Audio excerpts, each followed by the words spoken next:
Ya, alhamdulillah kita kembali lagi Dewasa Ramadan. Ya, tentunya hari ini merupakan hari yang spesial di mana kami akan mengetuk hati Anda ya untuk kembali menyadari kita bahwa sebagai umat muslim kita memiliki kewajiban untuk berzakat ya, membersihkan harta kita. Tadi Kiai Jedidin Hafidudin sempat menyinggung juga kepada kita bahwa orang yang membayar zakat itu pasti punya etos kerja yang baik. Gitu ya, Kiai ya. Dan juga harta yang dizakatkan itu halus dari harta yang halal, bukan dari yang haram, apalagi hasil korupsi. Dan masih banyak lagi hal-hal lain yang akan dibahas. Dan pada episode kali ini kita akan menghadirkan tidak hanya Kiai Haji Didin Hafidudin dan juga tentunya guru kita Ustadz Abu Sangkan yang nanti juga akan membahas tema kita kali ini ya, bersihkan harta dan jiwa, dan juga ada Mas Valentino Dinsi. Saya tadi hampir salah sebut, Valentino Rossi saya sebut tadi ingetnya. Pembalap dong. Baik, untuk itu kami persilahkan sekali lagi kepada Kiai Haji Didin Hafidudin untuk melanjutkan tausiahnya. Iya. Kemudian juga bahwa ada anggapan bahwa kalau saya berzakat, kalau saya berinfak itu harta saya akan berkurang. Kan selalu begitu ya, sehingga banyak yang membuat perhitungan-perhitungan yang jelimet. Padahal sesungguhnya walaupun secara nominal harta yang kita keluarkan zakatnya berkurang atau infak itu berkurang, misalnya 2,5%, penghasilan saya 5 juta berkurang 125.000, tapi sesungguhnya kita sedang mengembangkan harta yang kita miliki. Kita sedang memberkahkan harta yang kita miliki, sekaligus juga memperbanyak harta yang kita miliki. Karena zakat itu hakikatnya adalah an-numu. An-numu itu berkembang, az-ziyadah, bertambah. Oleh karena itu, dalam realitas ya kehidupan di tengah-tengah masyarakat, orang yang pemurah, orang yang suka berinfak, berzakat itu biasanya hidupnya makmur, hidupnya tenang, ya. Jiwanya juga bersih, kemudian juga wajahnya juga wajah yang selalu menampilkan wajah yang tersenyum, yang berseri-seri, karena memang dia ada perasaan kegembiraan karena mengeluarkan zakat itu kemudian diterima, kemudian disalurkan kepada mereka yang berhak menerimanya. Itu kan ada sebuah kenikmatan yang luar biasa. Tangan di atas itu akan dirasakan sebuah kenikmatan. Tangan di atas itu artinya adalah ya dulu mu'ti, tangan memberi. Sebab ada juga orang yang meminta tapi begini, di atas begitu tangannya. Maksudnya adalah tangan pemberi. Nah, demikian pula zakat ini adalah sesungguhnya sebuah potensi dana yang sangat dahsyat. Banyak hal yang bisa kita lakukan ketika zakat itu dikolek dengan baik. Kemudian juga dikelola oleh lembaga yang amanah. Itu dahsyat sekali. Di Indonesia ini juga hasil penelitian saya tidak akan pernah bosan menyampaikan potensi ini, di atas 200 triliun. Meskipun sekarang masih sedikit ya, tetapi justru ini ada target yang mau kita capai. Apakah dalam waktu 5 tahun, 10 tahun untuk ikut ya menyelesaikan permasalahan-permasalahan yang berkaitan dengan kesejahteraan masyarakat dalam arti luas. Di bidang pendidikan misalnya, di bidang kesehatan, kemudian juga di bidang-bidang yang lainnya. Makanya kemudian di dalam Al-Quran disebutkan, kalau zakat itu ingin betul-betul memang terjamin ya sesuai dengan tujuannya, ingin bisa dimanfaatkan secara maksimal, maka zakat itu jangan dilakukan secara individu dari muzaki ke mustahik, tetapi harus dilakukan melalui institusi, melalui lembaga yang disebut dengan amil. Di dalam Al-Quran itu dan hadis, satu-satunya ibadah yang secara eksplisit, yang secara mantuk, yang secara tersurat dikemukakan ada petugasnya, itu hanya zakat. Yang lain tidak. Pada 2 ayat itu, ya, yaitu surat At-Taubah ayat 60 dan surat At-Taubah ayat 103. Ini menggambarkan bahwa masalah dana umat ini memang harus dikelola oleh kelembagaan yang amanah, yang profesional, kalau ingin kelihatan hasilnya secara optimal. Dan itu secara empirik pernah dikemukakan di dalam sejarah.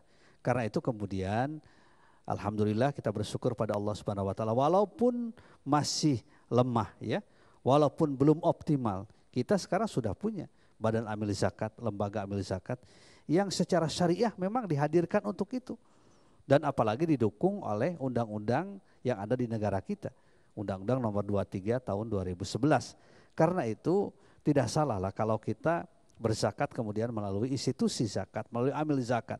Misalnya melalui Basnas, Basnas Pusat, Basnas Daerah, melalui UPZ dan lain sebagainya.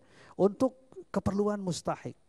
Banyak yang terbantu. Tahun yang lalu, tahun 2011 yang mendapatkan perlakuan dari zakat. Apakah di bidang pendidikan, di bidang kesehatan, kemudian juga masalah yang berkaitan dengan perumahan. Itu ada 1,8 juta mustahik. Ya, jadi 1,8 juta. 9% dari jumlah orang miskin di Indonesia. Kalau misalnya jumlah orang miskin di Indonesia ada sekitar 32 juta, kalau setiap tahun kita berhasil kita berikan, mereka angkat ya dari kemiskinannya dalam berbagai macam programnya sebanyak 1,8 juta, berarti kurang lebih 9%. Dan ini terjadi, saya yakin kalau ini terus-menerus kita gali bersama mendapatkan dukungan dari semua pihak, itu akan terjadi akselerasi, akan terjadi percepatan di dalam meningkatkan kesejahteraan masyarakat. Dan inilah tujuan zakat yang utama, al-ibadah, al-maliyah, al-istimaiyah. Ibadah di bidang harta yang sifatnya istimai, yang memiliki fungsi sosial yang sangat menentukan. Nah oleh karena itu, di dalam Al-Quranul Karim kata-kata zakat itu selalu paling banyak itu diungkapkan dalam bentuk jamak, dalam bentuk plural untuk menggambarkan tentang tadi harus dilakukan secara kolektif ya, tidak secara individu. Nah beda dengan infak, kalau infak silahkan ya, kalau infak silahkan secara individu dari munfik orang yang memberi kepada orang yang menerima secara langsung. Demikian pula misalnya pada surat At-Taubah 103 diungkapkan salah satu rahasia. Kenapa zakat itu mensejahterakan? Kenapa zakat itu menenangkan? Kenapa zakat itu membersihkan? Karena di ujung ayat itu Allah berfirman, "Washolli alaihim inna sholataka sakanul lahum wallahu sami'un alim." Washolli alaihim, berikan doa kepada mereka. Rasulullah diperintahkan langsung ketika menerima itu. Ya, kemudian Rasulullah juga memberikan tugas kepada para petugas, para sahabat Nabi yang terkemuka. Washolli alaihim, berikan doa kepada mereka, doa kepada muzaki. Inna sholataka sakanul lahum, karena doa engkau akan menyebabkan ketenangan pada mereka. Ya, wallahu sami'un alim. Jadi memang sangat luar biasa ya diaturnya, begitu indahnya ya ajaran Islam itu mengatur sesuatu kegiatan ibadah dengan manajemen yang rapi. Kan sebenarnya kalau dilembagakan itu mengajarkan kepada kita bahwa yang namanya uang, apalagi milik publik, ya milik orang, milik umat, itu harus dikelola dengan rapi, secara transparan, secara terbuka. Tidak boleh misalnya ada hal-hal yang disembunyikan. Sehingga alhamdulillah kita mengetahui sekarang bahwa lembaga-lembaga zakat, badan amil zakat termasuk Basnas itu memang kita kelola secara transparan, ya, secara transparan. Jadi siapapun juga punya akses yang sama untuk mengetahui berapa uang masuk, berapa yang keluar. Karena memang itulah secara terbuka.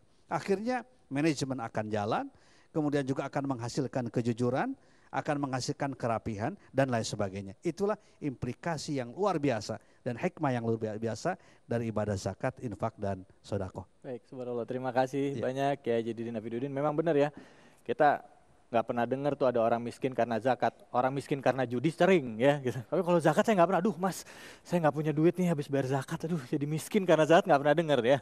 Kebetulan di sini pemirsa yang ada di rumah, kami di Puri Agung ini kebetulan dihadiri juga oleh para muzaki, direktur dari perusahaan swasta, dan juga ada beberapa perusahaan yang memang sudah rutin membayarkan zakatnya atau membayarkan infaknya kepada Basnas. Dan saya tadi sempat ngobrol-ngobrol, ada beberapa perusahaan yang justru sekarang semakin berkembang setelah semakin rajin membayarkan zakatnya. Nah, khususnya di Basnas ini programnya yang cukup signifikan yang kali ini mereka tawarkan untuk para muzaki dan juga Anda pemirsa yang ada di rumah. Baik pemirsa, kita akan lanjutkan lagi. Setelah ini Ustadz Abu Sangkan akan membagi-bagi ilmunya pada kita semua. Tetaplah di Oasa Ramadan.